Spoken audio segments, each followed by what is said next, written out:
Michaela, okay, let's imagine there's somewhere in your house wherever you live there's a mantelpiece, and on this mantelpiece there's two trophies, one saying British Bouldering Champion 2014, one saying metaphorical trophies, I don't know if they exist, one saying British Bouldering Champion 2022. It seems like such a cool story that I'd love to hear more about, because you've disappeared from view a little bit over the time. But can you take us back to that one in 2014? Am I correct? 2014 was the last one, or the first one? Yeah, 2014 was the last and first time that I won the British Bouldering Championships, yeah. I'd done a couple of competitions that year and the year before, I think, international competitions, but I hadn't really done very well.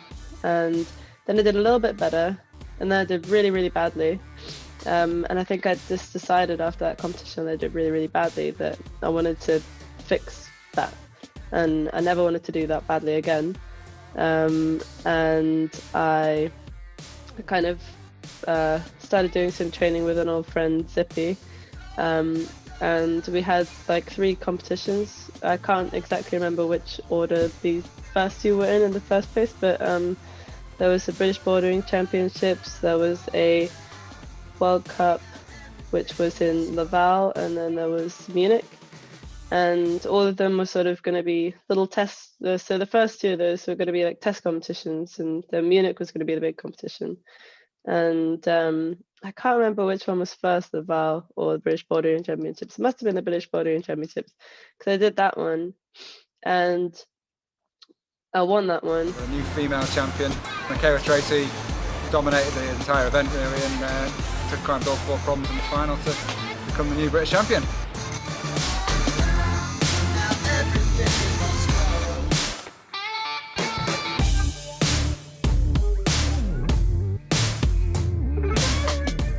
It was really good, it went perfectly. Like, the training actually does work and it does pay off, so yeah, it's a lot of hard work, but it's good. And actually, like, it didn't really feel like a hugely big deal at the time, because there's a number of reasons. So the primary reason, I guess, was that Shauna wasn't there. And yeah, you say like that you beat everyone and you became the British Bouldering Champion, but yeah, for that year, Shauna wasn't at that competition, and I think Shauna was easily dominating all those competitions at the time. She was. So I think like I didn't feel like a real champion, because she just hadn't decided to be there. Right. But even so, it was good, because it kind of showed me that I was in a good like physical shape. And then went on to do Laval, made my first semi-final in a World Cup competition, and I finished 11th, I think. And then went to the World Championships in Munich, and I made my first final, or first and only final in a World Championship. Right. But I didn't know it was going to be like that at the time. Right. I remember the time, maybe I even interviewed you at the time of winning the British Bouldering Championships, and you were quite sensitive about that, the Shauna Coxey absence thing, where you sort of felt that either voices inside your own head or things other people were saying that it was only because of that. Do you think if Shauna had been there, you would have been a good competition? Looking back on it, possibly, maybe, yeah. And was it a shame she wasn't, from your point of view? Yeah, a little bit of a shame. I've actually tried to convince her to come back and do next year, but she says she doesn't want to. Right. So from that, you had quite a successful period of doing comps, and then dropped out of it, did you? I think from my perspective, the competitions weren't really as successful as I wanted them to be. Right. Or I think maybe I didn't necessarily fulfill my potential, my true potential in climbing competitions and internationals.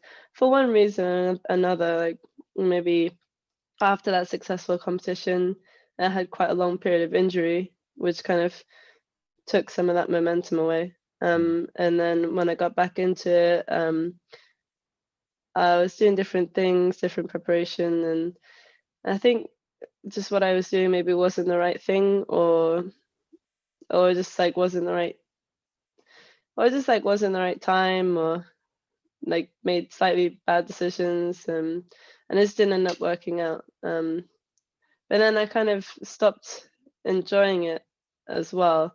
Sort of after the first year of being really excited to be traveling around the world, and second year sort of still exciting, but starting to get a little bit, it gets a little bit like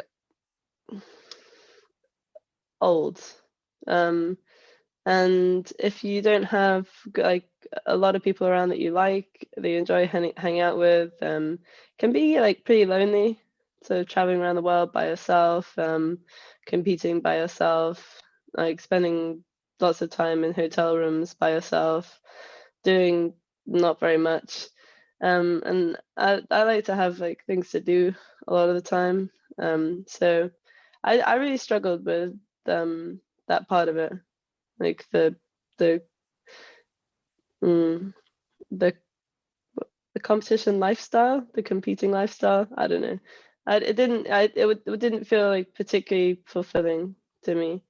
So after a few years of that, yeah, I dropped out of that, and I moved to America. Sorry, Michaela. When you look at it, it's easy to imagine these competitors going around as a sort of a team and with camaraderie, but maybe was it the inherent competitive nature of it that pushed people apart, or? I think actually a lot of people do find that team nature in that. I think that I just didn't, for one reason or another. Like, I'm not necessarily always the easiest person to get along with, and I didn't have a huge amount of people that I necessarily enjoyed hanging out with on the tour, and yeah, that was just it wasn't. It's not like it wasn't that the team or the competitive nature of it was bad, or that like our particular team was bad. It was just, I think it was just me. You were bad. Yeah.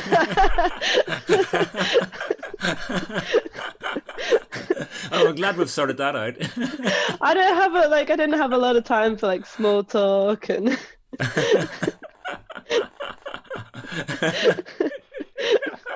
it's just not me. So. So can I say another thing about competitions, where when I see you compete, you obviously put a lot of passion into it to observe. You're a very passionate climber. It means a lot when you do well, and when you mess up, it seems to hurt a lot just by watching you. Would you say you're more susceptible to those emotions than other competitors from what you've seen, just from observing you are? Do you think that's the truth?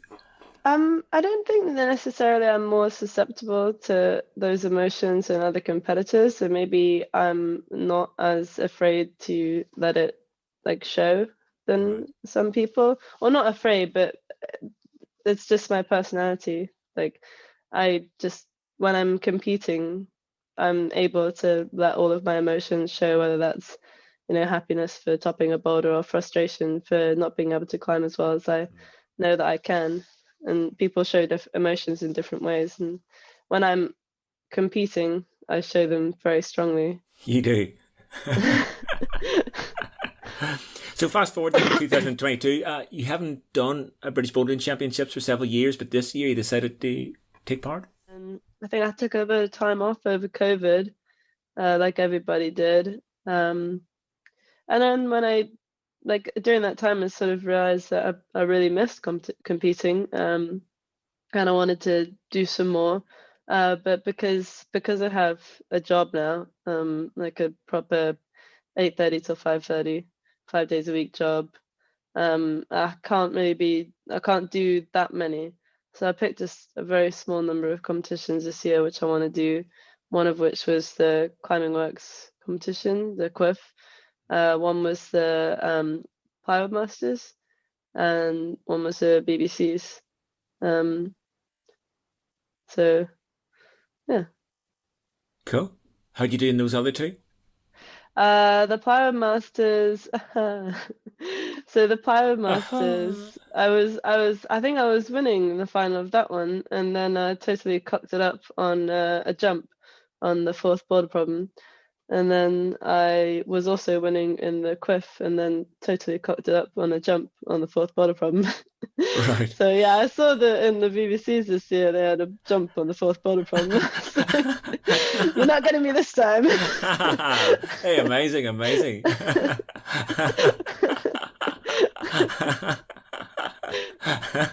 So you've been training a lot. And you sort of felt quite fit and strong for this, mentally, physically, good shape for these comps. For the quiff and for the Pyro Masters, I felt in really good shape, physically, mentally. But the BBCs, so initially I thought that the BBCs was going to be in June. So I was sort of plan my training in this way that I was going to, continue training after quiff after a short break and then stop in June, which seemed like a relatively okay period to keep training without having any major dips in motivation or shape. And then I think I discovered that somewhere midway through May that the BBCs wasn't going to be in June, and it was actually going to be in August, which is kind of a bit of a problem, because I didn't feel like I had enough time to take the amount of time that I wanted to take completely off, which was like 2 weeks at least off from climbing, and maybe 4 weeks off from training. And I also didn't really have a very clear idea of, how I was gonna keep training at the level that I was training for the next sort of 3 months. So I decided I'll just like try and keep pushing. And then excuse me, Michaela, you're working full time and training really hard. Was that a big commitment? Was that a big undertaking to do that, and very demanding, I guess? Because a lot of the people in these comps are pretty much full time climbing, apart from maybe route settings. Am I right in saying that? Well, actually, I think that honestly, working a desk job is probably less tiring than route setting in terms of being able to have the energy to train. I mean, maybe that's just like a personal opinion, but I find that I want to train at the end of a working day, because I've been sitting down for like 8 hours or something like that. Like, I'd love to do some sort of physical activity, and yeah, it does definitely mean that I've a couple of times feel like a little bit more tired than I should do, but to me it doesn't feel like that much of a sacrifice, because yeah. But you're definitely unusual in that respect. That yeah, probably, yeah. I think I'm quite well. I don't know. I feel like I'm quite good at compartmentalizing the parts of my life, so I'm able to like leave work at work, have a half hour where I just sit at the climbing wall or in the gym and I just stretch, or I don't do anything, and then I can just switch and do a completely different thing. And it does actually mean that maybe I don't get much time, like downtime, and especially I've been coaching as well with the Catalyst team, with their junior team, so I've been working a little bit on Sundays as well. So yeah, definitely means that I don't get to have much time doing nothing, but I don't really like doing nothing anyway. It makes me anxious. Right. But well, the other thing I love is no disrespect to anyone else, but I love the fact that with climbing becoming more and more professional, and if you do have a coach or do you have a manager, please don't spoil the story for me. But you're just very much self-motivated, and you've plowed your own path and made your own decisions, do your own training plan, and without that, or with that, still flourished in this world. It's really nice from a sort of more amateurish sense that's still true. I really love that part of your success. Honestly, if you do have a coach, don't tell me if you do have a coach, okay? Pretend. I don't have a coach, but I actually, Yay. like if I thought that having a coach would actually make me better, then I might be more tempted to actually have a coach. But Right. I think I've had a lot of coaches, or not a lot, but I've had a few coaches over the Mm. years. And also I've done a lot of my own coaching. And when I was coaching in the States, I did a lot of reading about different types of training from different sports and from climbing. I read tons of papers, tons of books, articles, and kind of formulated my own ideas about training, and how they can. I've tried out these ideas on myself and on other people to a certain extent, and I'm pretty sure I have an idea of what works the best for me. And also, I think that because of what I do, like what I'm doing at work as well, and like the stresses of that, I'm the person that best understands that as well. So I think because I can like take quite a lot as an athlete, like I can endure quite a lot of physical stress. Um, when I've had coaches in the past, like they generally tend to give me more and more training, because I can take it. But I actually don't think it necessarily improves my performance. Okay. So I probably only train like 3 times a week. I probably only climb like 3 times a week, Right. maybe even less sometimes. And I do like a little bit of weight training, a little bit of pull-ups. Like I really don't do that much training. But I Is try there to make sure that the training I do is like a more high quality training. right? Is there certain principles you understood from your research, like sort of that you apply to yourself or could apply to people generally, or is there like what are the sort of your core thoughts from it all, from all this? I think that basically, what my general opinion is that I spend more of my time training like top end strength and power than almost anything else. Because I think that all the time, I don't know, in my opinion, like time that you spend training like things like aero cap and ANCAP, it depends on who you are and like what your training age is. But for someone like me, like training aero cap or like, is just like basically pointless. And ANCAP, like I can see why people do it, but I don't really see the value for bouldering competitions. Like it just doesn't make any sense to me. This And is I think, and yeah, maybe if you have like a lot of time and you want like if you have a lot of time to be training lots of things, then maybe you want to incorporate that. But like if you only have a very like limited period of time, which most people have for training, like doing like what's it like repeats of boulder problems, it's just like kind of pointless. right. Huh. And so That's my opinion anyway. what does your top end stuff look like? Mm, I do like some. I do some I don't do any. So I do some variations on campusing, but I don't do any like. I don't do any traditional campusing like 1, 3, 5, or it's still not top end enough. Um, so I'll do like some maximum jump to grab holds, and some one thing I really like is like jumping and trying to grab a hold and then pull like through the jump and like go higher. I like Right. that. Um I've been doing a lot of like fingerboarding on the floor recently because I think that that's actually better. On the Um floor. yeah, so you actually don't leave the ground at any point. So you just stand on the ground and you just like as hard as you can. So there's and all this comes from your sort of the training effect comes from how hard you can go, Yeah, yeah. and you don't do anything with rings or any of that. It's all just Mm. uh No, I do some like shoulder stuff on the rings, and I right. do some pull-up variations on rings sometimes because I don't need, like I like pull-ups. They're Right. nice. Yeah, he Yeah. doesn't. He Who doesn't. doesn't? And what about things like learning to move? Because competition styles have changed a lot in those 8 years. As a mover on holds or in boulder problems. How does that So is that something you have to do, or is just strength get you through? So for climbing, I do actually do a lot of like board sessions. I like to climb on the board, um, but that's not particularly. That's like a bit movie.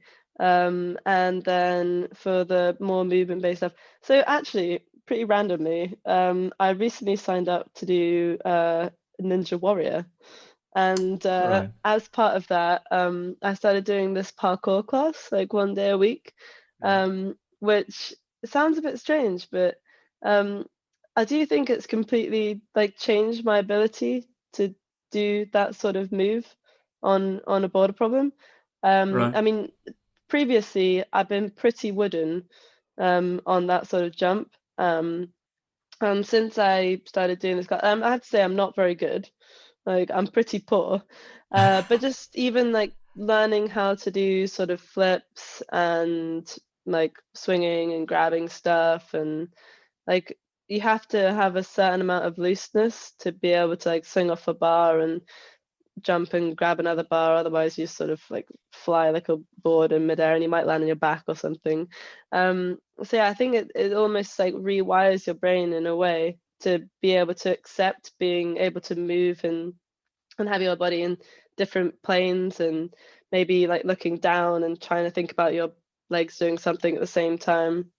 So yeah, I think actually it's weird. I've been doing that for 2 months now, maybe three. And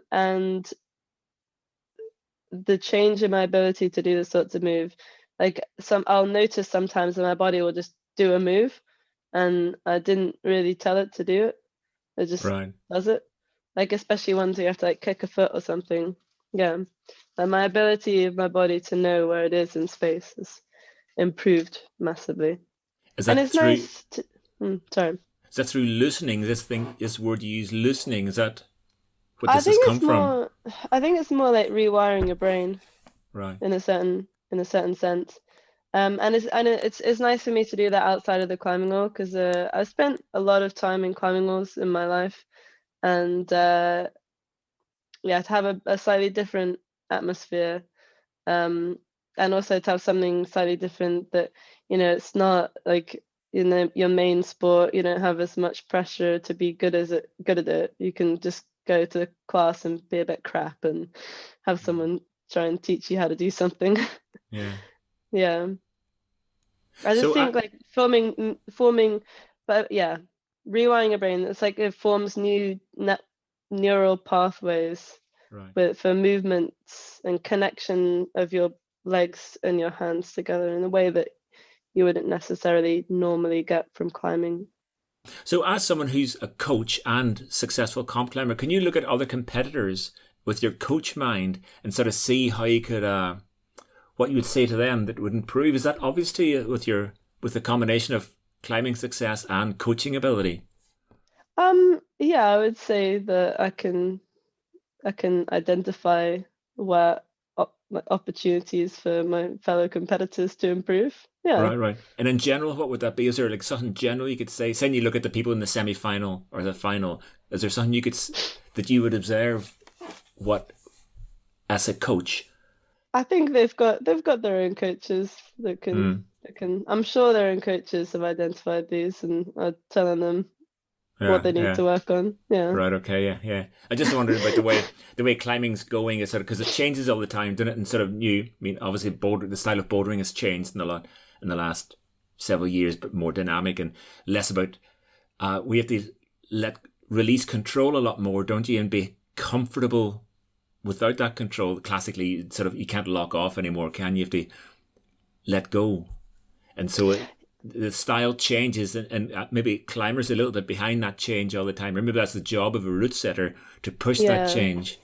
Well, I think that people are talking about like releasing control all the time, but actually, I think that there's something I've noticed in young climbers in particular, and not in the UK, but in the US and everywhere really. Like climbers are very good at now releasing control, but they're not very good at maintaining control. And I think that that can actually put you in a couple of problems because if you can't like be in a controlled position long enough to work out what it is you're supposed to do on a climb, like you can't. So if you can maintain control on a climb, and you have enough time to put your body in different positions and like try different options and see what maybe is better.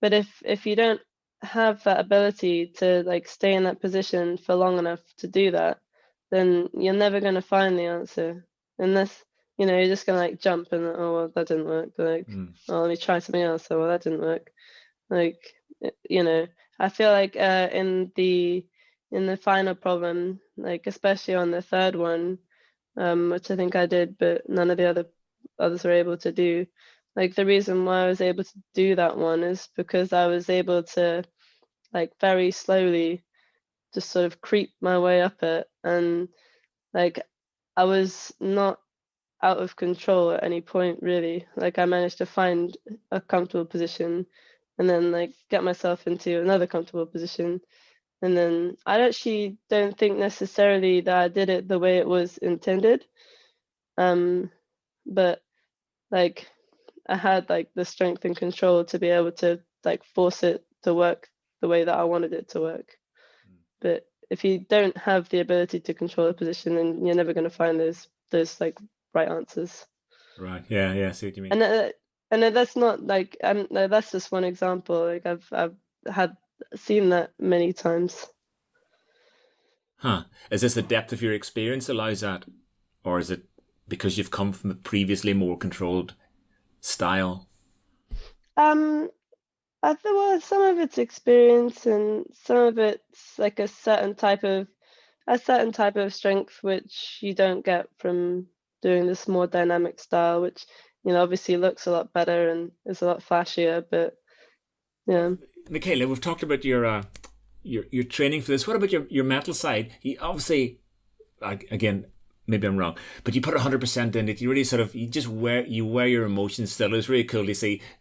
As a viewer, I really root for you because it's obvious what's going on inside your head. Well, okay, again, one presumes one knows what goes on inside your head. No doubt I don't. But just to watch, because there's so much passion in it, it's a really cool thing to see the effort you give it and how much it obviously means to you. Is that true? Is it still a very important thing for you to compete and to come alive in that arena, that competition environment? Yeah, I think it is really important for me to compete and to just be in that arena because like you say, I do really feel like I come alive there in a way that I don't most of the time. And like most of the time, if you speak to me, I'm fairly low energy. I don't really like shout very much. But then when I'm competing, I just become a different person, and I wouldn't say that I completely like the person that I've become, but I think that like being able to be that person is a really valuable thing for me. It's funny, I meet people sometimes at the wall or something, and they're always like, Michaela's actually she's quite nice. She's quite chill. But yeah, no, I love competing. I think I love competing more than I like winning. All right. Like it doesn't really matter to me that much what the end result is. If I can like really fight and feel like I do the best that I can do and like put in a performance I'm proud of, like that's all that really matters to me. And yeah, like if I don't win, I'm sure there's like a little part of me that the next week or two might go around being like, I just wish I'd not cocked up that last jump or something like that. But I think that doesn't really matter that much as long as I've like put in a performance I'm proud of. Like whereas I could win and climb like terribly, and I'd probably be quite unhappy with myself. Like yeah, but it's a lot more difficult to do that I think in climbing because especially in the final you have so much time, and I think that makes climbing quite an interesting sport psychologically because in the final you have so much time on the mat in front of everybody, or in the back depending on which sort of isolation it is, and it's almost unavoidable that you will know to a certain extent how the other people are doing, and it makes it very tough, Right. like, mentally. And you could see, I think, in the final, though, a lot of people that were not necessarily particularly happy with their own performances, and it really like shows on people's faces, because Yeah. they know how everyone's doing around them, and yeah, it is tough. But I've often thought, this is just an observation, that those bouldering comps are won or lost on the downtime, when you sat in the mat, you're not in the wall, you get your 5 minutes off. I often thought that's where the winning or losing takes place. How you can be for those 5 minutes mentally. yeah, I think definitely, yeah. I think I've really struggled with the finals in the past, because it's hard to not think that much. But I think I did a really good job this time of, if I was starting to think the wrong things, I would just sort of close them down and think something else, Right. which is hard to do sometimes. But I guess that's what everyone's doing, and the fact that you can do that at all is an advantage in the competition. yeah, I think I've gotten a little bit better at it. Yeah. And when Yeah. you're on the wall, you still feel the same as you did 8 years ago. That feeling of that almost animal thing. Yeah, cool. No, I mean, that hasn't changed at all, I think I love the feeling when you almost, like, you can't think anything, and your world becomes really, really very narrow, and the only thing that you're really thinking about is not falling off, Right. like, or staying on the wall, and like all of your energy is just like compounded or like concentrated into just trying to hold on. Yeah. Yeah, I love that. Huh. So Still feel Michaela, exactly the same. I mean, I don't really think that, it's funny, because people start talking about people in climbing like they're in their late 30s, and like, their career is over in terms of climbing. But I think that that's complete bollocks, really. Like, if you look at other sports, I think, like, recently you had Serena Williams, like, competing. amazing. I mean, she's competitive at 40. And what's Shelley Ann Fraser-Price in the 100 meters? She's 35, I think. Right. I mean, she's winning. Yeah. Yeah, and that's a power sport. Yeah. And Yeah. Not a skill. that's like one. that's a pretty ultimate power sport. And Yeah. I think it's old-fashioned that, people think that 30, late 20s or 30s is somehow old in climbing, because I just think that that's categorically incorrect. Yeah. Yeah. So, Michaela, just to wind up, you just niggling doubt 8 years ago that you weren't meeting the best. Very much now that the people competing this year they're all the top climbers seem to be there this year. Has that taken away all those doubts this time around to sort of come and meet that field and to do your best, do so well in front of all those amazing other competitors? Is it a proud moment? Yeah, I think it definitely feels like more of a proud moment this year. I think I feel like I can, or maybe it's more that I feel like I can, like, accept it more this year, whereas last time I didn't feel like I could properly, like, say, oh yeah, I'm the British Bouldering Champion, and like have that. I didn't feel like I was able to accept that victory. But this time I feel like I am, it feels nice. Yeah. Amazing. Yeah. Although I did say I tried to get Shona to do it next year, but maybe I'll have to keep trying. I'll keep mentioning That'd be nice. That'd be really nice. Oh, congratulations, Michaela. Really psyched to see you win, and truly a British bouldering champion. Awesome. Yeah. Thanks. Good to chat. Good to chat.